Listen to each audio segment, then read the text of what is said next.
Afrozik.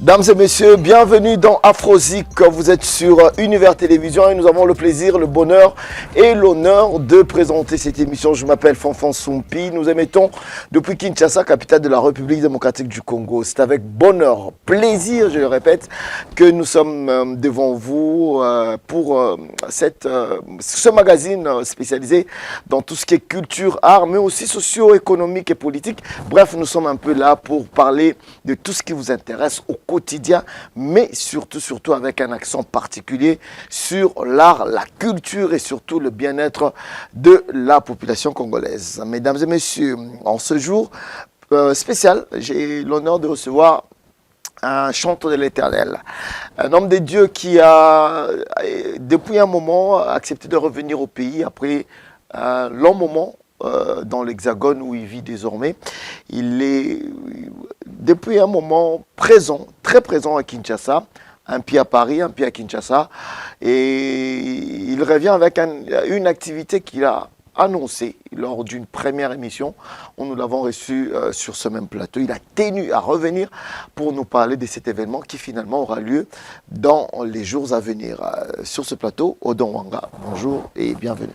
Bonjour Fanfan Soumpi et j'ai dit bonjour à tous les téléspectateurs. Comment vous allez? Je vais bien, merci vous. Bon retour à Kinshasa. Moi je vais très bien, ça va, je me porte très bien. Et ça va, depuis un moment vous êtes de retour à Kinshasa. Oui. Voilà. Alors, lors de notre première émission, nous avons parlé de beaucoup de choses. Oui. Beaucoup de choses, notamment, nous avons parlé de votre carrière musicale que vous avez mise en sourdine. On ne sait pas pourquoi. Dans Makamouila, la Kakaboui, on ne sait pas pourquoi. Vous avez essayé de nous convaincre que c'était juste momentanément. L'année tend vers sa fin. On ne voit rien. Qu'est-ce qui se passe? Non, mais le problème, c'est que ma vie active en tant que chanteur, je la fais déjà. Parce que le problème, c'est que servir Dieu dans la chanson n'est forcément pas synonyme des sorties des opus ou des albums. Ah bon? Déjà, je l'ai défini autrement, déjà moi. Parce que vous allez vous rendre compte que plus nous sommes en train d'évoluer, plus on fait les choses pour les gens que pour Dieu. C'est-à-dire, on est d'abord chanteur pour l'honneur de notre Dieu. Et puis après, nous pouvons, sur le plan industriel, essayer de mettre à la disposition de tous, à travers le streaming, à travers tout ça. Mais après, ça ne nous empêche pas, justement, de continuer de servir. Alors, quand il s'agit de projets de sortie des albums, tout ça, ce sont des projets qui s'élaborent, qui se réalisent, et petit à petit. Comme j'ai dit, donc, le ministère du côté de la parole et la chanson en termes de carrière musicale, la musique demande plus de moyens que le ministère. C'est-à-dire pourquoi? Parce que la musique a beaucoup d'exigences. La musique a beaucoup de choses que ça demande, contrairement justement au ministère. Le ministère aussi en demande aussi, mais contrairement à la musique, c'est purement différent. Donc ce qui fait que, c'est comme tu as dit tout à l'heure, c'est pas en sourdine. Nous continuons à servir Dieu dans la chanson, mais au fait, nous sortons, c'est comme là par exemple l'année passée, j'avais sorti un single, mais au fait le problème c'est que la promotion ne s'est fait plus de la manière que ça pouvait se faire autrement. Mais comment les autres arrivent à le faire sans trop de problèmes? Non, mais c'est quoi la différence? Ne confondez pas le succès avec une carrière. Le succès, au fait, c'est Dieu qui les donne. Papa, quand quelqu'un est dans la saison de son succès, Ata Yembi est l'autre côté. Les gens vont applaudir. Les gens vont aller. Le cas de... Non, le cas de personne. Moi, vous pouvez aller avec des exemples concrets. Non, c'est-à-dire... Ça va plus donner une certaine image à vos propos. Quand quelqu'un vit son temps de succès, le succès est l'ensemble de beaucoup de choses qui se passent. C'est-à-dire, en ce moment-là, c'est son étoile qui brille, parce que le succès de Ralikamba tempé à saison. Donc, ça dit, il n'y a personne qui aura le succès à vie. Ça n'existe pas. À moins que la mort te trouve en plein succès. Là, tu pars. Mais si tu vivras toujours longtemps, Il y a des gens, en fait, il aura un succès, mais à une certaine période, il va redevenir normal. Il commence à... C'est là que je parle souvent de la loi de l'honneur. C'est-à-dire, à un certain moment de la vie, on se bat pour s'imposer. Et dès lors qu'on s'impose, c'est-à-dire on travaille pour préparer ses arrières. Et dès qu'on atteint un certain niveau, une certaine classe, c'est-à-dire on demeure dans cette loi de l'honneur. C'est-à-dire on a déjà fait toutes les preuves possibles, on n'a plus rien à prouver, on n'a plus rien à démontrer. Je ne parle pas de moi. Je ne parle pas de moi, je parle en général. Non, moi j'ai toute la vie devant moi. Non. Je donne des exemples par rapport à la loi de l'honneur. Mais nous, on est encore dans cette phase où on se bat, on est en train de faire ce que nous pouvons faire. Quand Dieu décide d'accorder le succès, mon frère, on ne se bat pas. Et on ne se pose non, mais pas après, la question. Dieu, il va accorder les succès qui, quand vous vous mettez aussi à travailler. Mais quand vous ne travaillez pas, Ben, je suis pas fainéant. Non, je ne suis pas fainéant. Non, au Vendée, ça fait... Attends. Non, c'est comme je t'ai dit. L'année passée, j'ai un single. Les gens qui ont l'habitude de me suivre, ils savent. Est-ce que vous vous mettez deux fois à la place des consommateurs? Bato balandarabino, balingara musique na yo. Ceux qui me suivent savent. Justement, j'ai un single déjà. Voilà, mais un single pour une si belle carrière, oui. Vous pensez que c'est suffisant? Mais non, j'ai sorti ces singles, mais on est en projet, justement, comme je t'avais dit dans l'émission précédente, de faire ou de réaliser un album avec plusieurs chansons. Ouais. C'est en projet. En projet. Ouais. Et vous, déjà des collaborations prévues pour... Oui, des collaborations prévues. Oui. Notamment bon, écoute, je souhaite, déjà, on en a déjà parlé, mais ça va se réaliser avec le pasteur Henri Papa. Et pourquoi pas tant d'autres aussi. Donc, je suis en train de réfléchir là-dessus. Et puis, ça va se définir par rapport à l'apport, à la grâce et par rapport à ce que l'on voudra, à ce que l'on puisse apporter comme un plus dans ce que nous aurons comme projet. D'accord. Alors, vous avez dit qu'au-delà de cette carrière musicale, il y a le côté évangéliste, c'est ça? Évangéliste, pastoral, que vous mettez plus en avant, qui demande moins de moyens. Je ne sais pas pourquoi vous dites ça. C'est parce que, bon, côté qu'on a... Bon, non, ce n'est pas que je mets plus de l'avant. Ce n'est pas que ça ne demande pas de l'argent. Les ministères coûtent aussi énormément. Mais je te donne un exemple, par exemple. Quand tu invites un pasteur pour qu'il vienne prêcher, il ne demande pas un cachet. Il vient, il prêche. Oui, il ne demande pas un cachet. Il vient, il prêche. Non, mais c'est ce que je suis en train de dire. Ne confondez pas. Tous les pays du monde n'est pas les États-Unis d'Amérique. Les anglophones ont développé un système où certaines choses qui restent scandaleuses chez nous, chez eux, ce n'est pas un scandale. Ils ont compris. Et c'est un peu de permettre à ce que tout le monde vive de son métier ou de son travail. Ça n'a rien à voir, en fait. Les francophones ne sont pas encore prêts à ce genre de choses. Alors, donc, ce qui fait que... mais par contre, un chantre, aujourd'hui, quand vous l'invitez, vous avez beaucoup de tralala à mettre en place pour que la personne se retrouve. Justement, parce que derrière, il y a les managers, derrière, il y a des chanteurs, derrière, il y a ceci. Ça, il ne viendra pas chanter seul. Il va avoir toute une équipe avec laquelle il y a des guitaristes, il y a des bassistes, il y a tout ça. C'est-à-dire, quand je parle de moyens, c'est aussi en fonction du personnel, c'est en fonction des accompagnateurs. Moi, si on m'invite pour aller prêcher, je pars seul. Si je veux amener soit mon assistant ou qui, ça dépend de moi. Mais je ne peux pas exiger à ceux qui m'invitent, non, écoutez, je vais venir avec tel ou tel.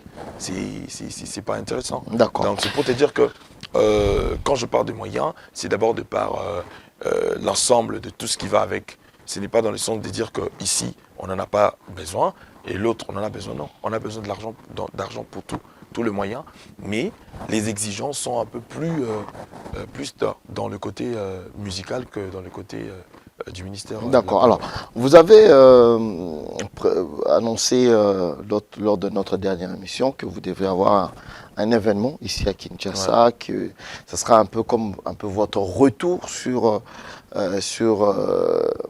j'allais dire la scène musicale, mais je peux appeler ça un peu sur comment on peut appeler ça, la scène pastorale évangélique. Pastorale évangélique, où vous avez prévu de faire une masterclass. De Marambaro Théa, et l'on comme Marambaro masterclass. Mais c'est des mots, c'est juste de prononciation, c'est des mots, c'est de... Il y a rien qui... Quand vous voulez changer les choses, comme tu vois qu'il y a un nombre pour ça dans un séminaire, tu vois qu'il y a un nombre pour passer un peu, il y a Kala, il y a Babana, Makampena, Masterclass, vous venez enseigner quoi? À qui?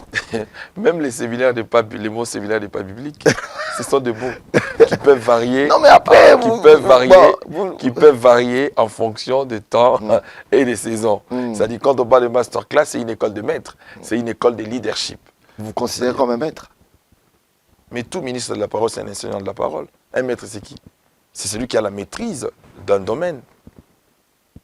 J'ai la maîtrise de ce que je fais. Je ne suis pas un novice, je m'y connais. J'ai une leçon à donner, j'ai la matière à transmettre. Dans la parole de Dieu? Oui, dans la parole, dans l'ensemble, dans la culture, dans beaucoup de choses. On ne sent pas de l'humilité hein, pour un homme de Dieu dans vos langages. Non, mais pourquoi quand on dit ce qu'on fait, il doit y avoir non, mais il faut quand même avoir un peu de... Les dictionnaires. Un peu de retenue, un tout petit peu. Mais non, je réponds à ta question. Hein? Quand vous dites que je suis le maître, c'est moi qui connais, voilà, je dois... Non, non, je n'ai pas dit que c'est moi qui connais. Vous m'avez posé la question de savoir... Vous connaissez ce que vous allez dire. Mais j'ai la maîtrise de ce que je dois dire. Voilà. Mais c'est ça un maître. Il y a un lobby, il n'y a pas d'humilité dans votre langage. Mais attends. Il n'y a pas d'humilité. On sent que bon, voilà, l'homme, il est en but de lui-même. Il veut venir vous enseigner. Mais attends, quand on convoque les gens, on convoque les gens pour transmettre une connaissance. Humblement. Cela ne veut pas dire, non, c'est pas le fait que vous rajoutez humblement que ça devient humble. Non, ça n'a rien à voir. Il y a une différence entre l'estime de soi et la surestimation. Le dictionnaire français que moi je lis définit l'orgueil comme la surestimation. Je ne suis pas dans la surestimation, je suis dans l'estime. Dans l'estime de soi. Parce que vous m'avez posé la question de savoir c'est qui le maître, je vous ai dit justement, j'ai la maîtrise de la leçon et de la matière que je vais donner. Dans le principe de la transmission de notions, de tout ce que l'on peut donner, il y a un principe qui existe, c'est que tu ne peux pas donner une matière que tu ne maîtrises pas. Ça, c'est clair. Donc, c'est-à-dire, quand on convoque un auditoire, dans ça sous-entend qu'on a un minimum ou un maximum de maîtrise dans ce que l'on doit. Est-ce que vous connaissez toutes les personnes qui vont entrer dans cette salle? Vous les connaissez toutes ces personnes? Mais on ne traite pas ces personnes d'ignorants. Dans la vie, il n'y a personne qui a le monopole de la Justement, voilà pourquoi j'ai dit qu'il y a une certaine... bon, voilà. Déjà, en termes de thématique, pour ce qui concerne la parole de Dieu, quand tu as masterclass, ça sort un peu de l'ordinaire. Je parle de nos habitudes. Hein. Il y a Congo, il y a Bisso, il y a Nengeto. Ndenge tokola ndenge tobeli liloba ya nzambe to bango na lingala ndenge tobeli liloba nzambe ezalaka na mwa ba terme moko oyo ezalaka ya mwa na mwa bo je peux dire bon moto mais ce qui komi ya ba masterclass on dirait ozoya ko enseigner bato ba yebite po bato ba ya ko yekola yo yebi bango ba yebite. Non, déjà de par les définitions de ce mot, c'est-à-dire ce que vous dites ne correspond pas avec le concept de masterclass. Ah bon? Oui. Parce que, je vous le répète encore, masterclass veut dire simplement une école de leaders. C'est-à-dire, un leader, ce n'est pas un ignorant.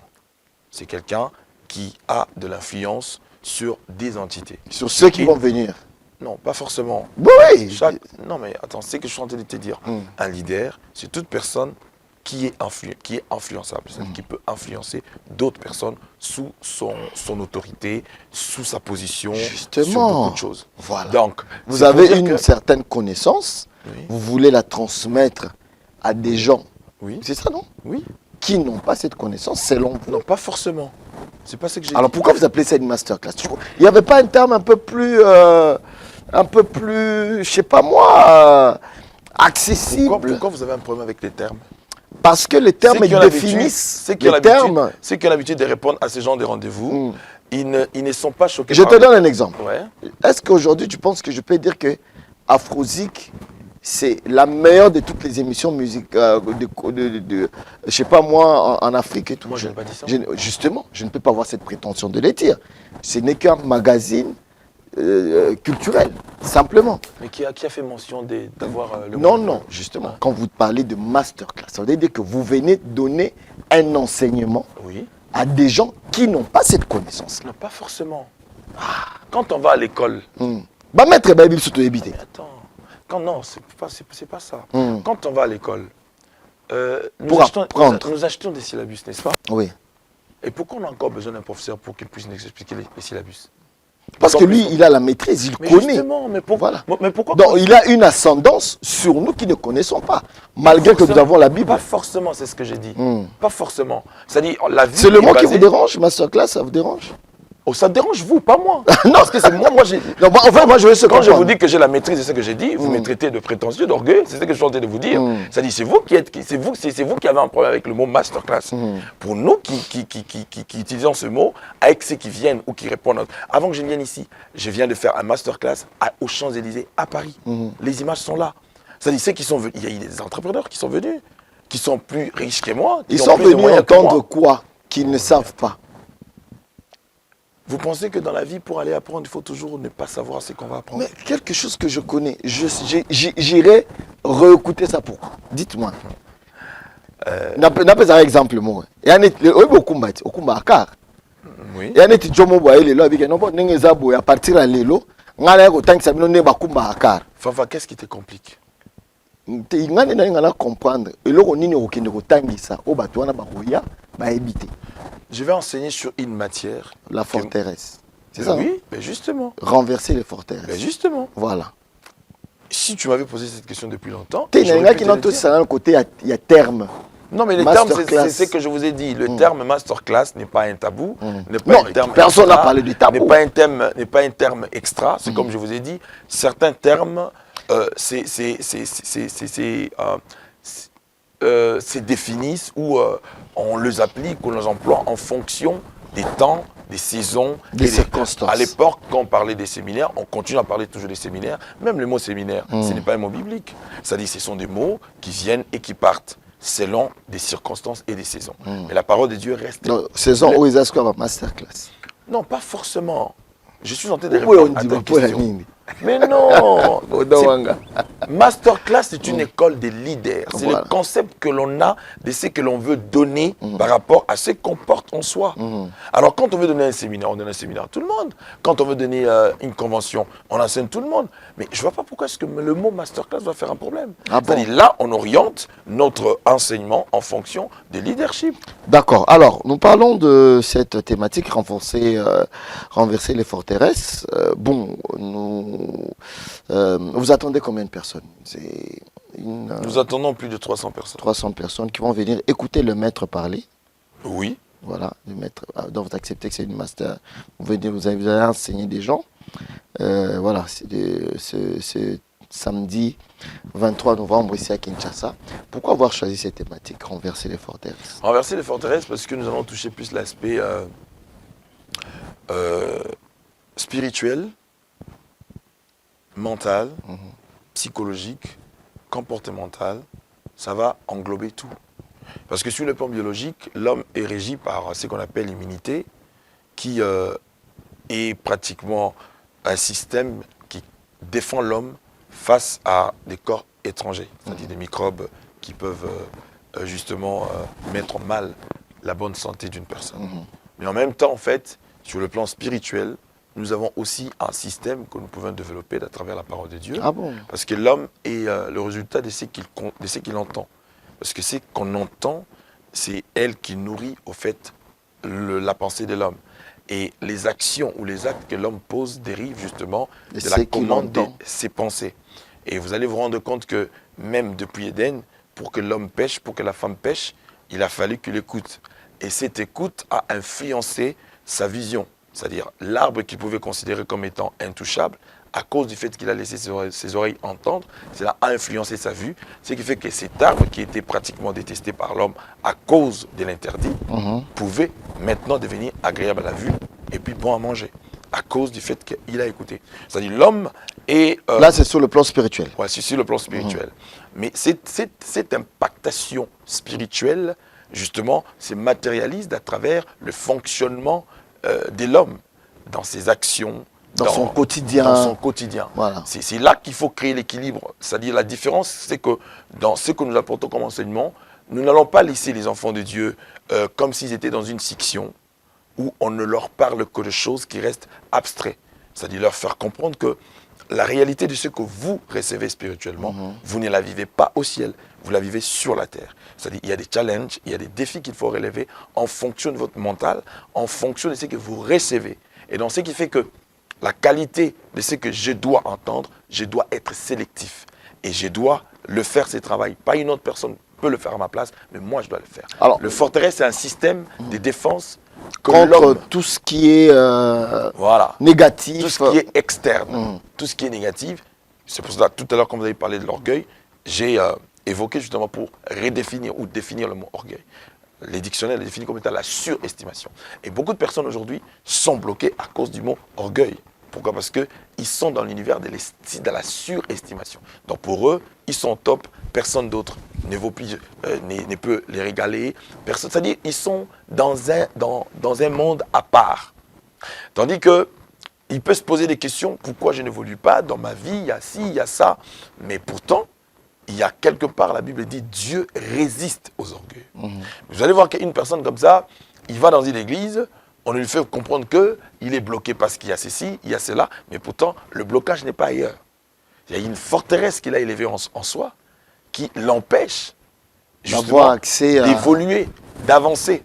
Je vous dirais par exemple, aujourd'hui, il y a de ce jeune, vous pouvez lui proposer un petit travail, un petit job, qui ne correspond pas à sa personnalité. Et vous allez voir, eh ben, écoute, c'est-à-dire il est dans son petit monde.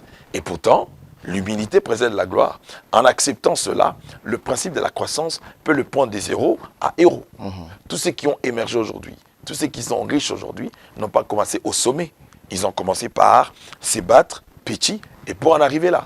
Et tu vas voir un monsieur comme ça, un jeune comme ça, aussi longtemps qu'il ne croise pas une personne qui peut changer sa mentalité, sa manière de voir les choses, il va peiner comme ça autant d'années et en fin de compte, il accusera les autres comme quoi je n'évolue pas parce que c'est ma famille, c'est ma tante, mais pourtant il y a une forteresse qui s'est levée dans son système de fonctionnement. C'est makambo nde okeno tangisa. Bien sûr que oui. Ah, ok, je comprends. Est-ce que vous avez été dans sa classe point? Vous avez été dans sa classe point? Non, mais c'est toi que le mot complique. Moi, moi ça ne me complique pas. Moi, ça me complique pas. Moi, je ma place on dit que ozo ke ndeko tangisa makambo bato ba yebite. Mais comme ozo boya bon, non, par contre, ça sera prétentieux de ma part de penser que les autres, les gens ne savent pas. Nyos to lo mana mukili ezana oka répétition. Et alors moi je t'aime. Yo je t'aime ni na sika yo loba o mutuna yokate. Mais comme aka sikapo ce bolingani. Ezana oka moi kala. Et alors sika ezana na mukili. Mais le respect, l'estime et la considération que l'on a vis-à-vis de la personne, c'est ce qui fera que cette histoire donc le rendez-vous est pris pour le 23 novembre. Là, c'est samedi. Ouais. À l'hôtel Sultani, c'est à Kinshasa, à Gombe. Donc on invite qui? On invite qui là-bas? Tout le monde vient? J'invite tout le monde. Okay. Tout celui qui se sent leader. Parce que tout être humain qui a l'essence, qui a la vie, à qui Dieu a donné le souffle de vie, c'est-à-dire cette personne a une responsabilité juste de gérer toute une vie. Donc, la gestion de sa vie, ça, c'est une preuve de leadership. Donc, vous êtes entrepreneur, vous êtes chômeur, vous êtes chef d'entreprise, vous êtes dans n'importe quel domaine de votre vie. Il est indispensable, important. Pourquoi? Parce que les forteresses sont des éléments, des entités qui sont à la base de la destruction de beaucoup de vies et de beaucoup de personnes aujourd'hui. Et donc si l'on n'apprend pas certaines choses, ça peut justement continuer à nous détruire et surtout à nous faire reculer et surtout à nous empêcher d'avancer. D'accord. Donc rendez-vous est pris. Je rappelle que nous aurons ce jour-là Henri Papa qui sera là. Il y aura aussi Femme Tamar, c'est ça? Oui, Femme Tamar. Il y aura aussi la servante dédiée Liliane Mouipé. Il y aura aussi le frère Christian Mukuna. Ce sont ces personnes avec lesquelles nous aurons à passer ces très bons moments dans la présence de Dieu. Donc, rendez-vous pris le 23 novembre, mesdames et messieurs, c'est à Kinshasa avec l'évangéliste Odowanga qui va nous parler de renverser les forteresses. Vous avez le temps passé, comme ça vous allez écouter cette masterclass qui va vous permettre d'acquérir une connaissance. Et puis voilà, un mot par rapport à ça. Bon, écoute, je profite de l'occasion aussi pour annoncer à toutes ces personnes qui trouveront intérêt de pouvoir se présenter à ces rendez-vous, c'est que nous aurons aussi le vernissage de mon premier livre. Ah, déjà? J'ai préféré le faire ici à Kinshasa, Ok. à l'occasion justement de cette grande rencontre, et qui aura justement pour titre Le titre Renverser le forteresse. Ah, c'est vrai, c'est aussi le titre de votre premier livre. Justement. Ah, ça c'est bien. Donc, il y a aussi de la culture hein, dans cet événement, cette masterclass. Donc, il faut aller écouter Odon El Ouanga ce jour-là. Je rappelle, dames et messieurs, le 30 novembre. Ici, Non, le 23 novembre. Le 23 novembre, ici à Kinshasa, à l'hôtel Sultani. Le temps pour moi de saluer quelques personnes qui nous suivent en ce moment, dames et messieurs. Salutations très spéciales à Fabrice Kitamvou, qui nous suit depuis l'Afrique du Sud. Parking Abadjogo, salutations à toi. J'espère que tout se passe bien. Bonsoir à Madame Laurette Assungu qui nous suit depuis la ville de Lubumbashi à l'hôtel Etenou, que nous vous recommandons. Dames et messieurs, vous êtes du côté de Lubumbashi, du côté de la route du golfe Faustin, vers la route de contournement. Hôtel Moro, il y a bien Zali Kuna Ponabino, Batobazo, Kinshasa et partout ailleurs. Comme on hôtel Etenou, faites un petit tour là-bas, ça serait très bien. Nos salutations à Carlos Munganza Zoro Babel à Lubumbashi. Je salue, il y a Richard Kabala, le club, hein, aussi du côté de Kinshasa et Lubumbashi. Le club Lubumbashi qui fait un très très bon travail. Et nous souhaitons un heureux anniversaire au PCA des Univers Télévision, Miché Moulumba, qui est en train de nous suivre à l'instant. Évangéliste, nous avons fini. Je ne sais pas si vous avez un autre message à passer. C'est vrai qu'on va un peu récapituler. Nous avons parlé de votre carrière musicale qui va s'étendre l'année prochaine. L'album va arriver et nous aurons la suite. Mais d'abord, là, pour l'instant, c'était important de parler de cet événement le 23 novembre ici à Kinshasa, à l'hôtel Sultani. Cette masterclass a renversé les... qu'est-ce que j'ai dit? Renverser les forteresses. Les forteresses, oui. D'accord. Merci. Un dernier mot. Oui, je t'ai dit merci pour m'avoir reçu sur Afrozik. J'ai dit merci à Univers Télévision et j'ai dit merci à toutes ces personnes qui nous ont suivis. Et je nous invite tous justement à cet événement, à ces rendez-vous sacrés. Et je crois que nous allons passer de moments extraordinaires dans la présence de Dieu.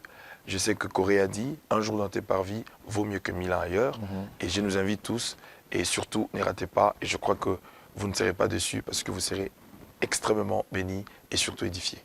Dames et messieurs, nous avons fini cette émission. Merci à vous tous qui l'avez suivi. Vous étiez très nombreux à réagir et à être là. Cette émission produite par Univers Télévision. Merci à Abel, merci à Paulin Kazadi qui sont au four et au moulin pour vous faire parvenir cette émission dans de bonnes qualités.